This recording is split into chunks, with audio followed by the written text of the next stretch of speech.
Hello guys, അസ്സലാമു അലൈക്കും. Welcome back to my channel or welcome to my channel. അപ്പോൾ എല്ലാവർക്കും എൻ്റെ വകത ഒരു റമദാൻ കരീം. അങ്ങനെ ഇക്കൊല്ലത്തെ റമദാനും ഇവിടെ തീരുകയാണ്. ഇത്രയും കാലം എനിക്ക് വീഡിയോസ് ഒന്നും എടുക്കാനില്ല മൂഡില്ലേന്ന്. റമദാനൊക്കെ അല്ലേ ഫ്രീ ആയിട്ട് കൂളായിട്ട് ഇരിക്കാന്ന് കരുതി. അങ്ങനെ റമദാൻ തീരുമ്പം അവസാന ഘട്ടത്തിലതാ എനിക്ക് ഇങ്ങനെ ഒരു മൂഡ് വന്നിക്കണ്. അപ്പോൾ പിന്നെ എൻ്റെ റമദാൻ ഡേയ്സും ഈദ് ഷോപ്പിങ്ങിൻ്റെ വ്ളോഗ്സ് ഒക്കെ ആയിക്കോട്ടെ എന്ന് കരുതി. അപ്പോൾ ചുരുക്കി പറഞ്ഞാൽ എൻ്റെ റമദാനിലെ ലാസ്റ്റ് വീക്കത്തെ വ്ളോഗ്സ് ആണ് കേട്ടോ.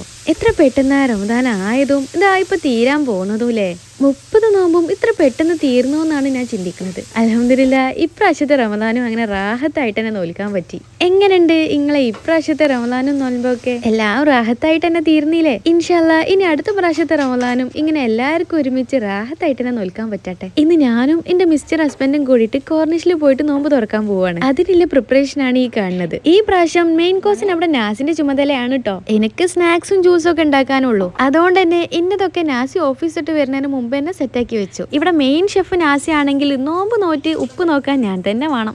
അപ്പോൾ ഇന്നത്തെ ഞങ്ങളുടെ സ്പെഷ്യല് പൊരിച്ച കോഴിയുടെ ബിരിയാണി ആണ് കേട്ടോ. മിസ്റ്റർ ഹസ്ബൻഡിന് നല്ല അടിപൊളി ബിരിയാണി ഉണ്ടാക്കാൻ അറിയാം, അതും പൊരിച്ച കോഴിയുടെ. ഇവിടെ കുക്കിംഗ് മെയിൻ ഷെഫിനാണെങ്കിലും ഇങ്ങനത്തെ അല്ലറ ചില്ലറ പരിപാടീസും ഫുൾ കട്ടിങ്ങും അസിസ്റ്റൻ്റായ എനിക്കാണ് കേട്ടോ. ഇങ്ങനെ രണ്ടുപേരും കൂടിയിട്ട് കുക്ക് ചെയ്യുന്നത് എനിക്ക് ഭയങ്കര ഇഷ്ടമാണ് കേട്ടോ. അതുകൊണ്ട് തന്നെ കൂടുതലും ഞങ്ങൾ ഒരുമിച്ച് തന്നെയാണ് കുക്ക് ചെയ്യാറ്. നമ്മുടെ നാസിക്ക് കുക്കിംഗ് ഭയങ്കര ഇഷ്ടമാണ്, പക്ഷെ ക്ലീനിങ് വലിയ ഇഷ്ടമല്ല കേട്ടോ. അതുകൊണ്ട് കുക്കിംഗ് നാസിയും ക്ലീനിങ് ഞാനും ആണേ.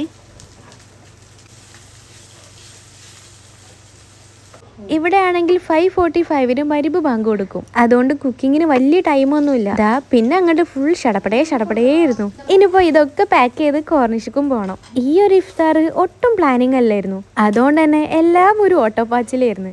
ഈ പ്രാവശ്യത്തെ കോർണിഷിലെ ഞങ്ങൾ ഇഫ്താർ 3ാമത്തേതാണ് കേട്ടോ. എന്താന്നറിയില്ല, ഇങ്ങനെ പുറത്തു പോയിട്ട് നോമ്പ് തുറക്കാൻ എനിക്ക് ഭയങ്കര ഇഷ്ടമാണ്. ഇവിടെ കോർണിഷ് ഞങ്ങളെ റൂമിന് അടുത്തായതുകൊണ്ട് തന്നെ പോവാനും വലിയ ബുദ്ധിമുട്ടൊന്നുമില്ല. പിന്നെ ഇതൊക്കെ ഒന്ന് ഏറ്റി പോണ ബുദ്ധിമുട്ട് മാത്രമേ ഉള്ളൂ. അങ്ങനെ കോർണിഷിലെത്തി ഇതാ ഞങ്ങളുടെ ഡെക്കറേഷനും തുടങ്ങി. ഇത് 28ാം നോമ്പിന്റെ ദിവസമാണ് കേട്ടോ. ഈ വർഷത്തെ അവസാനത്തെ കോർണിഷിലെ നോമ്പ് തോറയാവും കേട്ടോ ഇത്. അതുകൊണ്ട് തന്നെ ഇത്തിരി ഗ്രാൻഡ് ആയിട്ട് തന്നെ ചെയ്യാന്ന് കരുതിയിരുന്നു. വലിയ ഗ്രാൻഡ് ഒന്നും അല്ലെങ്കിലും അഡ്ജസ്റ്റ് ചെയ്യാം. ചുരുങ്ങിയ ടൈമിൽ ഇത്രയൊക്കെ ആക്കാൻ പറ്റിയല്ലോ എന്നുള്ള സമാധാനത്തിലാണ് ഞാൻ. അങ്ങനെ ബാങ്ക് കൊടുത്ത് അൽഹംദുലില്ലാ റാഹത്തായിട്ട് നോമ്പൊക്കെ തുറന്നു കേട്ടോ.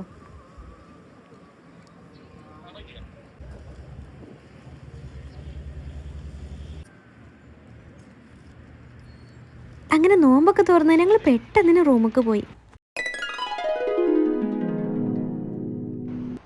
ഞങ്ങളുടെ ഈദ് ഷോപ്പിംഗ് തുടങ്ങിയിട്ട് 2-3 ദിവസം ആയിട്ടോ. എല്ലാ ദിവസത്തെ ഷോപ്പിങ്ങും ഈ വീഡിയോയിൽ തന്നെ ആഡ് ആക്കാന്ന് കരുതി. കാരണം ഒരാഴ്ച ആയിട്ട് ഞാൻ ഷോപ്പിങ്ങിലാണ്. കാരണം നമ്മൾ ഇന്ത്യൻസിനെ പറ്റിയ വലിയ കളക്ഷൻസ് ഒന്നും ഇവിടെ ഇല്ല. പിന്നെ ലാസ്റ്റ് വീക്കൊക്കെ ആയില്ലേ, ഏകദേശം തീർന്നു തുടങ്ങിയിരിക്കണം. അതുകൊണ്ട് തന്നെ കുറേ ഷോപ്പിൽ കയറി ഇറങ്ങി തന്നെയായിരുന്നു പണി. എല്ലാ ഷോപ്പിലും ഏകദേശം ഒരേപോലത്തെ കളക്ഷൻസ് തന്നെ ആയിരുന്നു. ഏതും ഷോപ്പിംഗ് ഒക്കെ നമ്മുടെ നാട്ടിൽ തന്നെയാണല്ലേ രസം. പിന്നെ ഷോപ്പിംഗ് ചെയ്യാൻ എനിക്ക് ഇഷ്ടമായതുകൊണ്ട് വെറുതെ കറങ്ങി നടക്കാൻ പറ്റി. ഇപ്പൊ ഒരാഴ്ച ആയിട്ട് ഈ പോയ ഷോപ്പിൽ എന്നെ കറങ്ങി നടക്കുകയാണ് ഞാൻ. ഇതിലെന്തോ എനിക്ക് വലിയ മടുപ്പൊന്നും തോന്നുന്നില്ല. അല്ലേലും ഗേൾസ് അങ്ങനെ തന്നെ ആണല്ലോ. ഡ്രസ്സൊന്നും ഞങ്ങൾക്ക് കിട്ടണില്ലെങ്കിലും ഇങ്ങനത്തെ കുറെ ഐറ്റംസ് ഒക്കെ ഞങ്ങൾക്ക് കിട്ടുന്നുണ്ട് കേട്ടോ. ഈ യമാ ചീസ് കേക്ക് ഞാൻ ഇതുവരെ കഴിച്ചിട്ടില്ല, ആദ്യമായിട്ട് കഴിക്കുകയാണ്. സത്യം പറയാലോ ഈ ഒരു സാധനം നല്ല ക്വാണ്ടിറ്റി ഉണ്ടായിരുന്നു കേട്ടോ. ഞങ്ങൾ ഈ പോണത് ഒരു ഇഫ്താർ പാർട്ടിക്കാണ്. ഇത് നാസിന്റെ കമ്പനി നോമ്പ് തുറയാണ് കേട്ടോ. നല്ല ഗ്രാൻഡ് ആയിട്ട് നടത്തണോണ്ട് തന്നെ ഈ ഒരു നോമ്പ് തുറക്ക് ഞങ്ങൾ കുറച്ച് പേര് വെയിറ്റിംഗ് ആയിരുന്നു. ഇത് 2-3 ദിവസം മുമ്പുള്ള വീഡിയോ ആണ് കേട്ടോ. എന്തായാലും ഇങ്ങനെ ഒരു വീഡിയോ ഇടല്ലേ, ഇത് ഇതിൽ കിടന്നോട്ടെ എന്ന് കരുതി.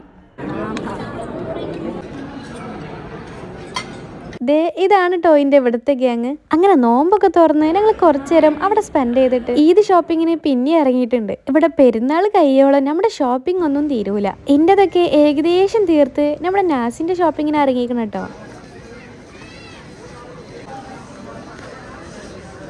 എന്റെ ഷോപ്പിംഗ് എത്ര തീർന്നാലും എന്താ പിന്നെയും ഇങ്ങനെയൊക്കെ ഓരോന്ന് വാങ്ങും ഞാൻ. അപ്പോൾ ശരി, പെരുന്നാളിന്റെ വീഡിയോസ് ആയിട്ട് ഞാൻ പെട്ടെന്ന് തന്നെ വരാം. ബൈ.